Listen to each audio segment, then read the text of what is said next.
Hello friends, it's me Sucha, aka Primal Yogi. I did post a few videos months back. It's actually been 7 months now, almost 7 months, since I had a pretty gnarly knee injury and I was pretty clueless. So the last time I shared, I actually didn't even know what was going on with my knee, and I finally got some answers, and I've done a lot of PT and rehabbing through my knee, and I'm actually back to working out. I'm back to walking. So I'll be sharing a lot of those updates as far as what's going on with my knee. All right, so I'm gonna give you a little bit of a recap of my knee injury if you haven't watched the previous videos of my knee injury series, and basically where I've been at and where I'm at now. So in March of 2022, earlier this year, I got back into martial arts training. I absolutely love training Muay Thai, and it was during a Muay Thai class while sparring that I was throwing a right kick, pivoting on my left leg, and I just felt an entire snag in my left knee,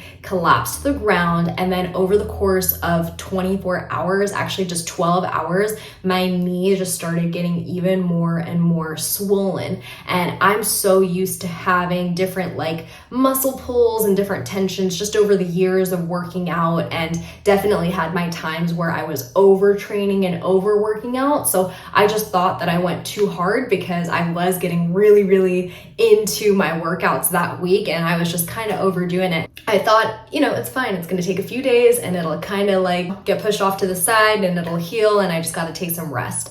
So it's about a week later after that knee injury, and my knee was still in so much pain. And this was my knee basically, and I couldn't fully straighten out my leg and I couldn't fully bend it. And I was really looking at my knee and it started freaking me out because I actually thought it was like dislocated. Like I really wasn't sure what it was. And at that point, it had been a week after, and all I did was just a phone appointment with a doctor. And they had actually said it would be helpful to wait about a week before coming in, because when the swelling is really big, you actually can't tell what's going on. And I actually don't know if that doctor had the best advice, but come a week later, I actually basically had almost like a panic attack because I was looking at my knee. I thought it was dislocated. It wasn't, because everyone was saying you wouldn't be able to walk if it was dislocated. I ended up going to the emergency room just to figure out like what was going on with my knee. And they took some x-rays. X-rays came back and they couldn't see what was going on because it was nothing with the bone. So I was like, okay, cool. That was relief. Like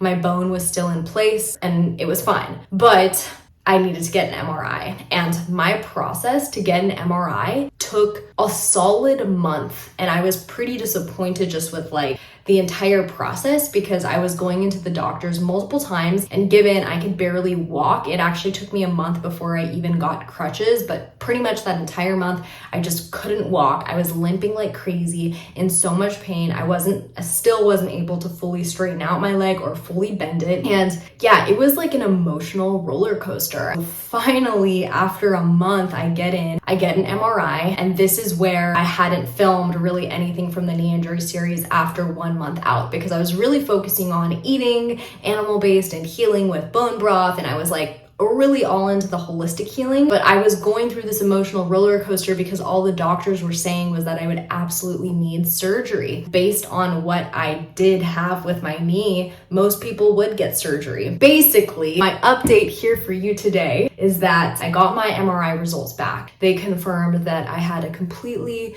torn ACL, and understanding what that meant for me, I was like, holy crap, because everybody that I've talked to with the torn ACL has done surgery. It's almost like the only solution that they have. And you either take like a tendon of your hamstring and replace it with the ACL ligament, or you use a cadaver. But what really made me worried about this is that basically like 9 out of 10 people who had an ACL injury and ACL repair surgery retore their ACL, and most of them retore their ACL doing pretty much the same sport or activity that they originally tore their ACL with in the first place. And come to share more and more of my journey, I was realizing like so many people have actually torn their ACL. I think what was really coming up for me and why it was so hard to even pick up a camera was because the thought of surgery freaked me out. I've actually had a surgery before. They've had to go into my arm and remove an outgrowth of a bone. So I have this huge scar, and this has been like more than 6 years, 7 years post-surgery. There's still things that bother me. And so surgery is invasive to the body, and I really didn't want to do that. I was also really scared of going under. I don't know why that didn't freak me out when I was younger, but now at 26, like it's freaking me the fuck out. You know, when you're 26, you can no longer be on your parents' health insurance.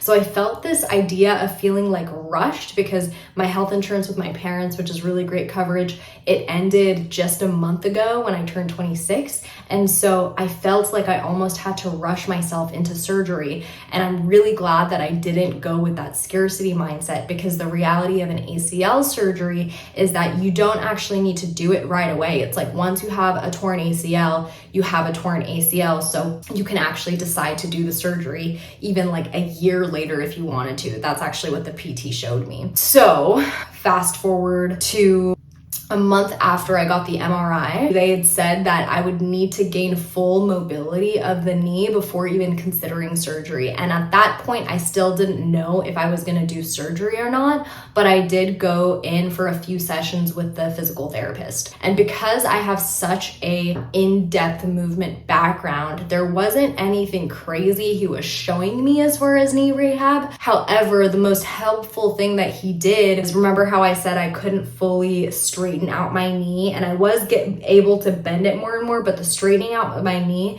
was really what was scaring me, because my knee just literally didn't want to like extend and lock back. So he literally physically pushed down on my knee for a few sessions, and that actually gave me the confidence, because when you don't move your body in a certain way, and because I was not moving my knee, I literally couldn't move it for almost like more than 2 months, because I spent a month and a half on crutches, and then I basically wasn't walking at all for a month when I first gotten the injury. So I just almost like lost the muscle memory and like confidence to move my knee that way. So it was really helpful that the PT physically moved my knee like that, because I was able to get mobility back, and he gave me a few strengthening exercises. And so now fast forward to almost 7 months later post injury, I'm able to do almost all of the strength exercises and even yoga postures that I was able to do beforehand. There's some things that actually, because I was able to really be even more mindful with my body, I feel like I even gained more strength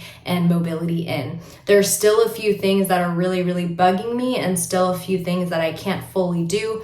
And that's what I wanted to share here. So I still haven't gotten into anything high intensity, no jumping, definitely no kicking a bag or sparring or really any martial arts, no jumping up and down, just signaling more safety to my body so it's gearing up and getting ready for the future. Another thing that actually just bugs me is that I can't stand for too long. My knee just feels really uncomfortable, and it starts to feel like it's buckling. So I either need constant like walking movement, or I need to sit down. Specifically in yoga, anything that's a really serious bend of the knee does feel uncomfortable. Even child's pose, I can't stay in for as long as I used to. And pigeon pose, where you're really bending into the knee and really opening up the hips, that is still intense on the left side. So similarly, there are a lot of those more intense yoga postures or deep stretches that I'm still slowly working my way towards, but my knee is able to fully bend and fully straighten right now, which I am so grateful for. And again, I chose not to have surgery, and I really feel like, based on where I'm at right now, I don't think I'm going to do surgery, and that could always change. I don't know what is going to happen to my knee as I age and as I like keep continuing to do movement, but at least right now I really do feel all of the different components around my knee starting to strengthen. So the goal with rehabbing an ACL injury, whether you do surgery or whether you don't, is that you want to strengthen all of the other parts around the ACL. The ACL is kind of like that main connector in the middle that is allowing the knee to go forward and back even. And it's a lot of pivoting motion. It's kind of keeping the knee safe from all of the different types of movement. So that's why a lot of people in soccer or martial arts get this injury. So for me, rather than putting so much weight on in the gym, like haven't really been doing any weighted squats or really like heavy weighted lunges or anything, but really just focusing on mobilizing the knee and getting that full range of motion. One thing I really did struggle with throughout this injury was the fact that I lost a lot of muscle. There was a lot of imbalance in my body because basically sitting down for a full month and then being on crutches the next month and then still not being able to really get into movement until months later, it's almost like the entire left side of my body was shut off. And in general, because I couldn't use my lower body, I wasn't working out my lower body at all. For someone who has been working out pretty much their entire life, that was a big one for me. I do feel like I gained a lot of upper body strength, which was amazing because I was getting into the gym still as soon as I was able to kind of like limp myself in and just focusing on those upper body movements. But it took a while until I was able to really work into my lower body. I really had to do a lot of isolated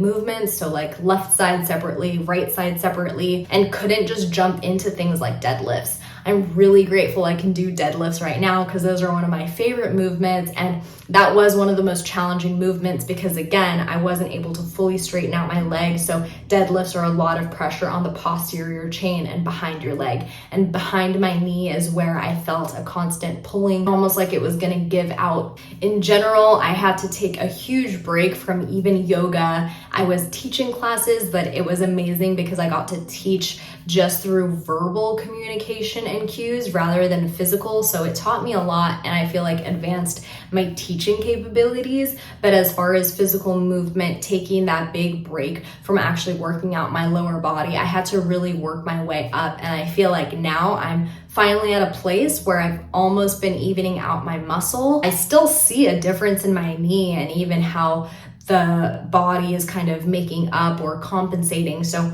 that's something I'm not stressing about too much, but I am really paying a lot more attention to mindful movement and tapping into how this all feels within my body. I think there's definitely times, just humbly and being candid, that I was pushing myself or overtraining or kind of forcing myself and not really listening to my body. So this injury itself has just been a big blessing as far as tuning into my body a little bit more and humbling myself because I attach so much to this physical body and what it could physically do, like pistol squats and high intensity movements. And I just have taken a huge break. I mean, I still can't do pistol squats yet. I need to regain a lot of strength. And it's almost made me question, like, what do I actually care about doing? Do I really care about doing pistol squats? How much do I really want to like kick and spar? Or are there alternatives that I can still fulfill myself with and still feel like a body release with, even if I'm not physically using my lower body in that way? The upside and the movement that I've been really opening up to again is really intuitive free flow dancing that has been so incredibly healing. And even fresh into my injury, I was still like trying to dance in a way that I wasn't using my left leg. As I gained more mobility within my knee, I was expanding that type of movement, and I still felt like almost slips in my knee, but I was kind of patient with myself and just letting myself feel it out, being graceful, being forgiving with myself, creating my body as a place of safety. And so now I just feel in a really good place where I'm able to dance a lot more, be back into the gym strength training. Please let me know if you've had any kind of knee injury, what kind of content you'd be interested in with this knee injury series. If you're interested in actually seeing workouts or more so on eating to heal, because I feel like my animal-based journey inevitably has been helping heal me through this process. I've shared a little bit about Chinese medicine, specifically acupuncture, and how I've been doing some acupuncture on my knee to help heal as well. But let me know what you're interested in, and I'd love to continue sharing more on this knee injury series. And thank you so much for tuning in general. My name is Sucha. Please give this video a like and a subscribe if you enjoyed it. I'm always here for questions. I'm excited to continue sharing more on this series, and I love you all.